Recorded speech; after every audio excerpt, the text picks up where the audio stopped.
All right. Greetings, everyone. This is Eric Stewart from the Fishing Fanatics podcast. I'm doing today with Jimmy Washam, who is a Bassmaster Open Series angler. So, how you doing, Jimmy? Doing great. Thank you so much for having me. Absolutely, man. It's good to have you on here. I know yesterday you were out fishing with your kids, and I always like to start off with these podcasts and ask you how you got into fishing, kind of as a kid, and your upbringing, and kind of go from there. Yeah, it was the same way that I hopefully will have both of my boys into it. And my dad took me, when I was old enough to, put on a diaper and climb in a boat. So I've been doing it ever since. So I have to give my dad all the credit for that. I love it. I love it. Did you start fishing on a boat, or was it more you and your buddies going to ponds, pond hopping a little bit, maybe golf course ponds, or I've even heard farm ponds, which sounds awesome. Did you do any of that kind of fishing?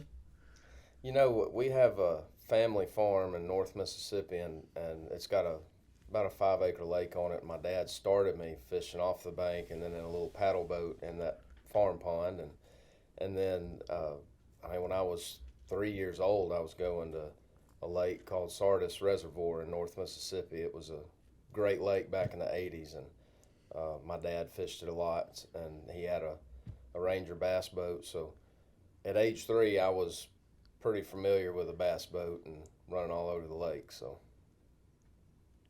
Oh, that's fun stuff right there. And when did you make the leap into tournament fishing? How young were you when you did that? I fished some charity stuff with my dad when I was younger, and then uh, in my late teens and early 20s, I started fishing some charity stuff with some of my buddies, and then I started a bass club in my early 20s, and about mid 20s is when I progressed from the bass club into the BFL division over at FLW, trying to start taking the steps to hopefully one day becoming a pro. Absolutely. It seems like kind of this natural progression with guys, either, fishing local tournaments, then going to a club, then going to this kind of professional circuit. How much did the club help you get experience with tournament fishing to kind of take that next step? A tremendous amount. I got to fish with different guys and learn a lot. I got to fish different lakes that I probably wouldn't have went to if I was just fun fishing. Some of those lakes were great. They were, a decent little drive from the house, and then some of them were not great. But you learn from all of those, circumstances. And the bass club definitely kick-started me being able to go to a body of water and break it down, and I learned a ton from that. Absolutely. It's funny talking to a lot of guys on here too. You get so used to fishing your own body of water. I know we were talking about this. I'm from right outside the Philadelphia area, and you kind of get used to either fishing the Delaware where it's super tidal, but you can have that opportunity to go to the different lakes and fish weed lines or fish big ledges and different stuff like that. So it's cool to hear that the club really gave you that opportunity to travel around and try out these different places and then take that next step to the pro circuit where you have to basically know every technique. Yeah, that's right. And your career, I gotta say, you had a heck of a run in the MLF. Some of your biggest wins there in the Pro Circuit Tackle Warehouse title on the Mississippi River, and then another one in the Toyota Series on Gunnersville. So tell me a little bit about those two events, what it's like coming home with a win there. I tell you what, I was just chipping away at it, trying to make it in professional fishing. It's just hard to get into it, and for one, be able to afford it, and then be able to sustain, performance wise. And I was working as a deputy, during that time, and that first win in 2021, the Toyota Series win in February. It came at a crazy time. I had just lost my title sponsor that I had for the first year on the FLW tour, or the pro circuit. It was renamed right around that time, but uh, I had them the first year. I just lost them to start the second year in 2021. That was right around the time that COVID was affecting a lot of businesses. So I lose that sponsor. I'm stressed out. I end up winning that Toyota Series event at Gunnersville, paid for the whole year. I got two great sponsors out of that, and I ended up being better off than I was before. So it was cool to see God work in my life, during that whole circumstance. And then I go on, I have a pretty consistent year, and then to win a tour level championship, in the pro circuit title championship, that was a lot more surreal than winning the Toyota Series. I felt like I probably had the talent if everything went perfect and things went my way to win a AAA level event. But to win a tour level championship, that was not something that really I even believed in myself in until it happened. And, that was a life changing thing. It allowed me to move out of law enforcement, move to Pickwick and start a guide service and start fishing full time. So both of those wins were pivotal in molding me as a professional angler, for sure. Absolutely. That's pretty cool to hear. It's like the big tournament that you won is really like a 90-degree turn from, working in the sheriff's office to really jumping into this thing full time and really dedicating your life to it too. So that's awesome to hear that. Mm-hmm. So you've had some great success on the MLF tour, and I've never asked anyone this, but I want to ask you this. What made you switch to fish the Opens this year and last year, I believe? Well, I fished the Central Opens last year just because I love to fish tournaments, and it was an opportunity for me. The year before, I actually tried to get into them, and I was on the waiting list when the Central Division started.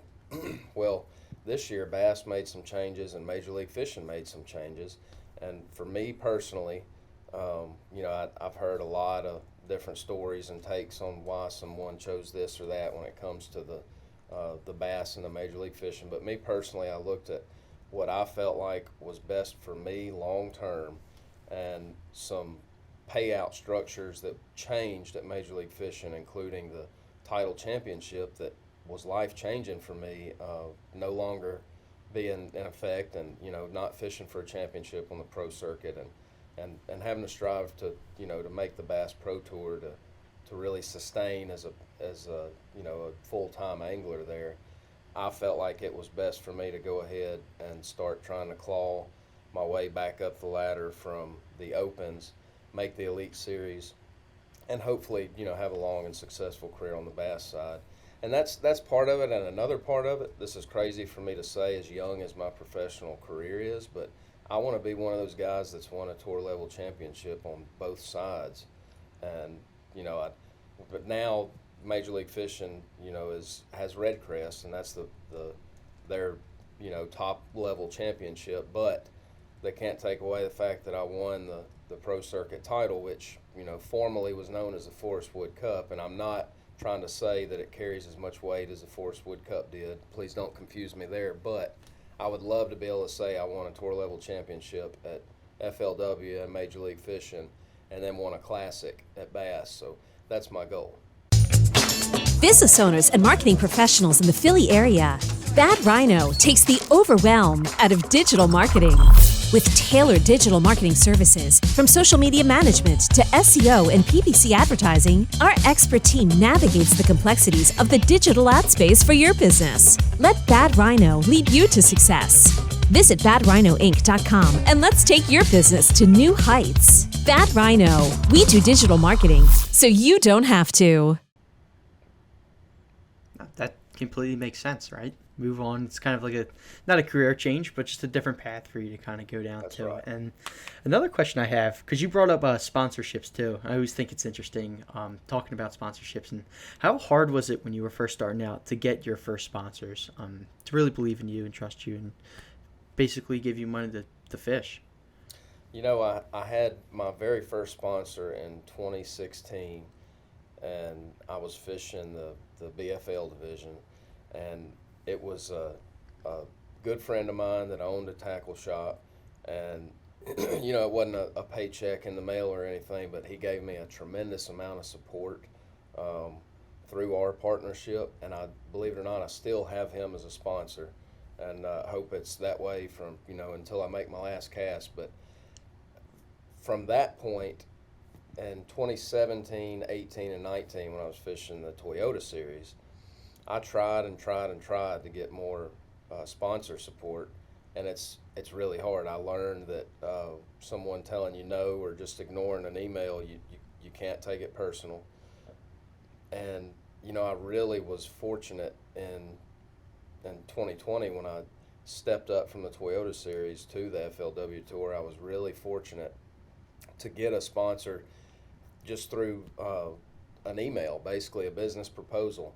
I felt lucky when that happened, or fortunate, and it worked great for that year, and it really helped me get through that first year financially.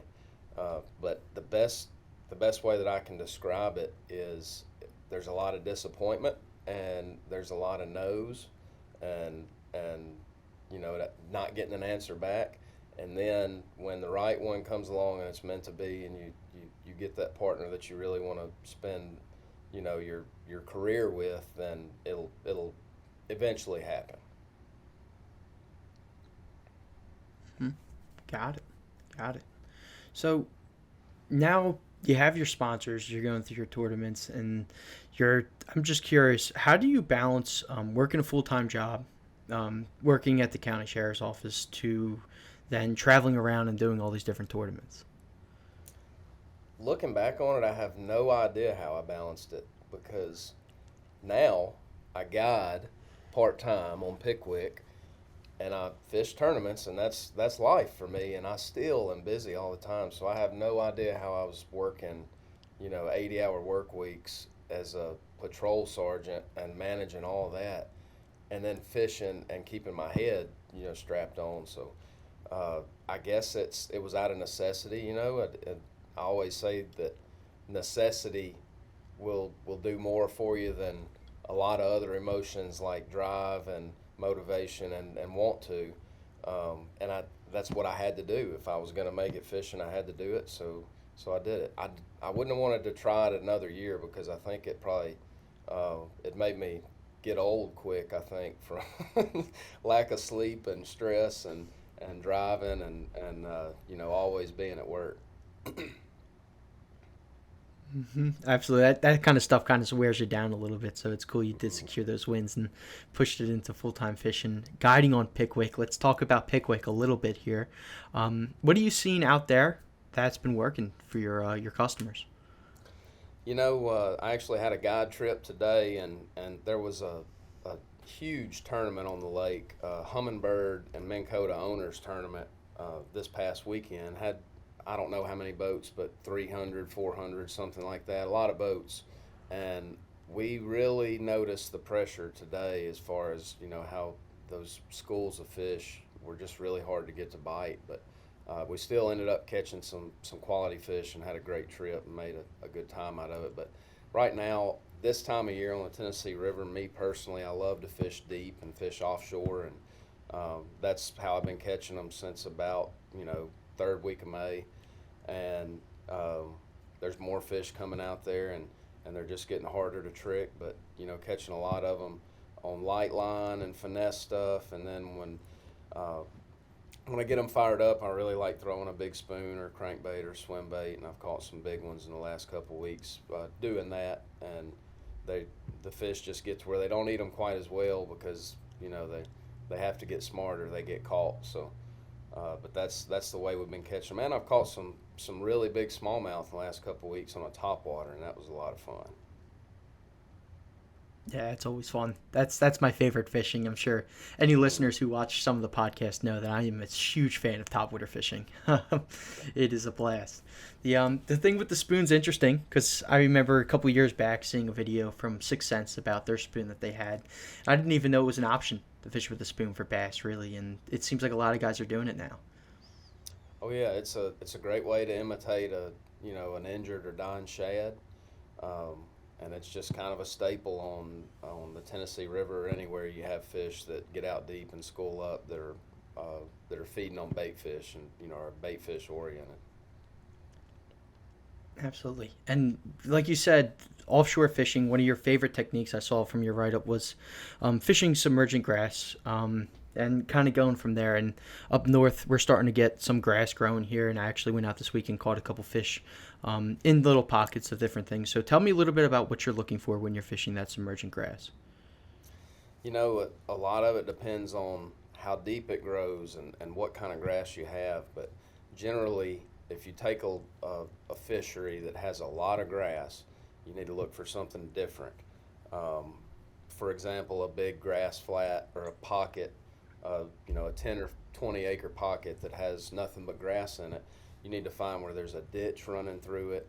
You need to find where there's a stump row that's in it, and all that stuff is very hidden by all of the grass, so it can be overwhelming. But the best way to do that is take a bait that you have confidence in, cover a lot of water, and keep your eyes and ears open. I can't tell you when I've been grass fishing how many times I've found the mother lode of fish in the grass and found that sweet spot just because I saw one come up and chase a shad and blow up on the surface. So I've always got my eyes and ears open, really paying attention, to my surroundings, looking for those bait fish running from bass, and I'm just covering a lot of water with a bait that I have confidence in, but I'm really trying to find that irregularity. And sometimes you can find that on a map. Sometimes you just have to put the trolling motor down and cover water until you find the fish. Absolutely. And then this might be a stupid question, but I'm always interested in what guys have to say about it. So side scan versus like forward facing sonar when you're looking for those different spots. Do you troll through with side scan and kind of just like check out the weed lines and figure out what you can kind of find there, or do you stop and then use that forward facing sonar to kind of scan it? Or both? I do a lot of my work behind the steering wheel using side scan. I will learn a lot as I'm fishing with forward sonar, but if it's an area that the grass is not so thick that I can't, see holes or pockets in the grass or see where a ditch runs through it or see, a hard grass line, then I'm going to use side scan to try to find that stuff and take note of it. And, and sometimes you can actually graph fish on grass lines. You're not going to graph them actually in the grass very often, but there's a lot of times that I use side scan just to try to break down if I can take an area that's this big, looking at it on a map and then neck it down to where I think maybe the fish will be in an area this big. Now I only have to fish 30 minutes or an hour to cover that area where it might have taken 2 days to cover it. So I definitely try to do that with side scan. Yeah, and that's a huge advantage whether you're fishing a tournament or you have clients out there on the boat. When you can just kind of cut it down and focus on those key spots, right? That's exactly huge. Right. Cool, man. So let's wrap it up here. I always like asking everyone what their PB largemouth is and PB smallmouth, and if you want to throw spotted bass in there, you can go ahead. I'll start with the spot because I didn't weigh it, but I caught one that I'm confident was over 5 pounds on the Coosa River system. Didn't have a scale. It was practice for a tournament, and it was a giant. It was the biggest spot I've ever put my hands on. Largemouth, 1070, so 10 pounds, 11 ounces. Caught that in August, believe it or not. It was 102 degrees. I caught it at 2 p.m. in the afternoon. Big Florida bass, but and then smallmouth was 589, and I caught that fish on a Ned rig on a bluff wall in October on Pickwick. And what's sad is I've been trying to catch that 6 pound smallmouth since I started fishing the Tennessee River, and I've hung a couple that I know were 6+ and lost them, but I've caught enough 5 pound smallmouth to fill up a 18 wheeler trailer, and I can't break 6 pounds, but I know it'll happen. I've got a nice driftwood stump that I found floating in the lake one day, and I've stained it, and it's cut out perfect to set on my coffee table with a replica of the 6 pounder when I eventually catch him. I love it. That's exactly. I got something similar to that in my house. Right above the fireplace, there's a big star, and I know one day when I catch a 50-inch muskie, I'm like, that's where it's gonna go right there, man. So I got the same thing going. That's cool. I love it. Cool, man. So I'll give you a little time here to shout out. your guide service, where people can find to get some more information about that and get in contact with you for any trips like that. Your social media accounts too, where people can kind of follow along with your story. Yeah, thank you. So my guide service at Pickwick is Pickwick Premier Bass Guide. I'm U.S. Coast Guard certified as a master captain. You can find me pickwickpremierbassguide.com or that same business name under Facebook, and I operate off both of those as far as getting in touch with me. And then for my social media channels, I'm on YouTube, Facebook, Instagram, and TikTok, and they're all under Jimmy Washam Fishing. Awesome. I will put them in the comments or in the description so people can find them, get in contact with you. And Jimmy, I appreciate you taking the time to do this podcast with me. Good luck in the future open events. Awesome. Thank you so much, Eric. I appreciate you reaching out, and maybe I can do it again someday. Absolutely, man. And the season recap sounds good, man. Get you one of those open wins. Yes, sir. I like it.